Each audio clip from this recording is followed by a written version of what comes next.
This is Mike Sylvia with New Bedford Guy. We're continuing on with the interviews with the candidates for the October 3rd election. I'm here with Ward 1 candidate Dan Costa. So Dan, why should the residents of New Bedford vote for you? Hi Mike, how you doing?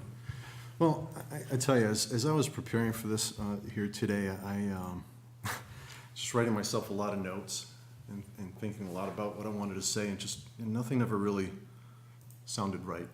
I kept on throwing papers away and kept on reforming my words, and I was doing that because I think I'm starting to sound a little too much like a politician, and that's not what I want. Because let me tell you who I am, right? So, I'm a husband of 26 years. I'm a dad to two great kids, and I'm a son. I'm a 57-year-old New Bedford resident. I've lived here my entire life, and I care deeply about the city, and I'm a little concerned with the direction that I think we're going in and some of the things that I'm seeing. So, I've got some ideas and some things I'd like to put forward, and if you check out my Facebook page, it's Dan Costa Ward 1. On that page, you'll see some of the suggestions I have and some of the things I'd like to initiate. Again, I've been a resident here my whole life, and I really want to be part of positive change. I want to be. I'd love to have this city be the city I grew up in. I don't feel that way any longer. So please check out my Facebook page. I'd really appreciate it, and I'd really appreciate on October 3rd, when you go to the polls, that you consider me and you vote for me on the 3rd. I'm Dan Costa. I'm running for Ward 1 City Council. Thanks. Okay, so Dan, I'm sure you're out and about talking to a lot of people in Ward 1. Sure am. Knocking on a lot of doors. What's their number one priority? It's pretty mixed, but I think for the most part, you're going to hear a lot of people. Well, first of all, a lot of people are frustrated, Mike. They're frustrated at a whole bunch of stuff. I think taxes are probably the number one thing I hear. And then, believe it or not, I'll hear a lot about the roads, and folks complain about potholes, and the roads don't appear to be maintained. And then crime, So those three things pretty much come up in most conversations. You'll hear some things about, especially in the far north, about a couple folks still complaining about water pressure. That's been an issue there for a number of years. And you'll hear that from time to time. But really, taxes, crime, education too. Folks are concerned with the level of education and what we're offering here in the city. So it's kind of mixed, and they're all valid issues and valid complaints, and things are, like I said, people are frustrated. They're seeing their tax rates go up every year, and so that, when you're paying more money, you'd expect to see something in return. You'd expect to see things get better, just like anything else. If you're paying more for something, you'd expect it to be better, and that's not what's happening. And I think they've just reached a level of frustration here that they want to see something change. So you win the election, you're sworn in on January 20th. How do you solve those problems? Well, on the Facebook page, I've got a bunch of things there initiatives I'd like to undertake for, in terms of taxes and in terms of, and it's not just solely taxes. I've got some stuff there that's going to help the taxpayer in terms of, transparency and ease. And what I mean by that is, just making just your regular tax bill payments, things like that I'd like to undertake right away. I'd like to put those things in motion as quickly as I possibly can. Then I'd like to kind of address some of the things with crime that I'm seeing. And recently I've learned a lot about some of the issues with crime in the city, and it really concerns me. So again, on the Facebook page, I've got some things there that just bullets, and some things I'd like to take a look at.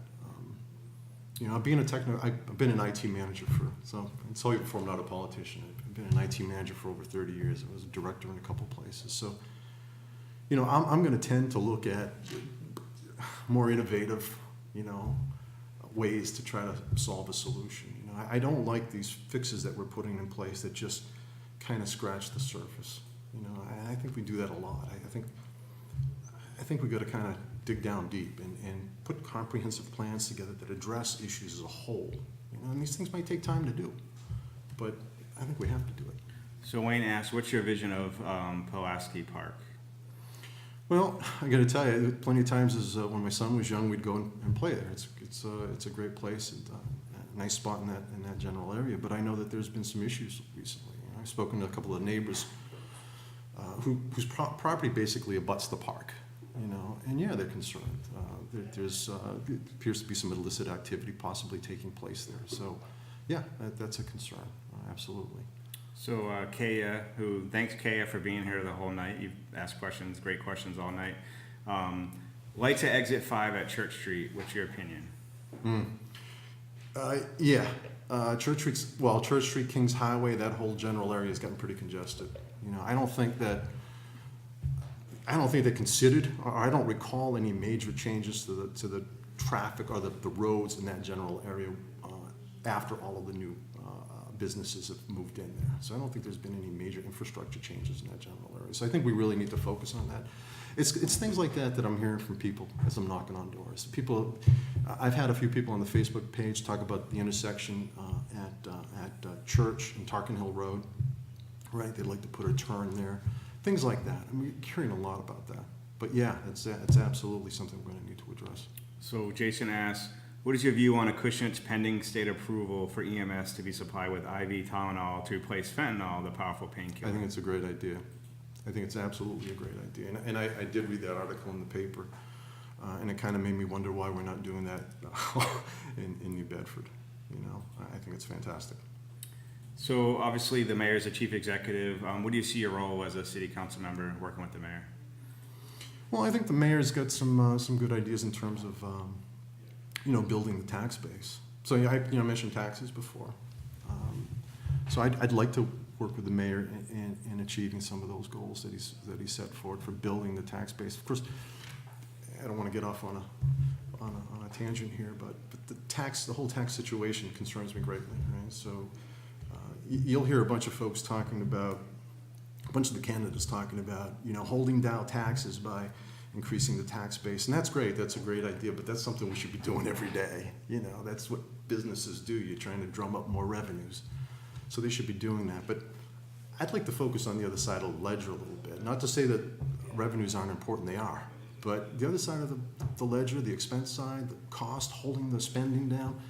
There's a lot of spending. There's a lot of spending we can't affect, the contractual stuff. But there's a lot of spending there that we can look at, and I think we have to. So what's your view on the panhandlers? Are they here to stay? Is there a solution? Yeah, it's pretty sensitive, and luckily in Ward 1, I know of only one, and frankly, I got out of my car, introduced myself to him. I don't want to tell everybody his name. So it's a sensitive thing. I think we can't. I think it'd be a mistake to put all the panhandlers in one category, right? Or think of them all the same way, and they're not. A lot of them are there of no fault of their own. A lot of them are, people who really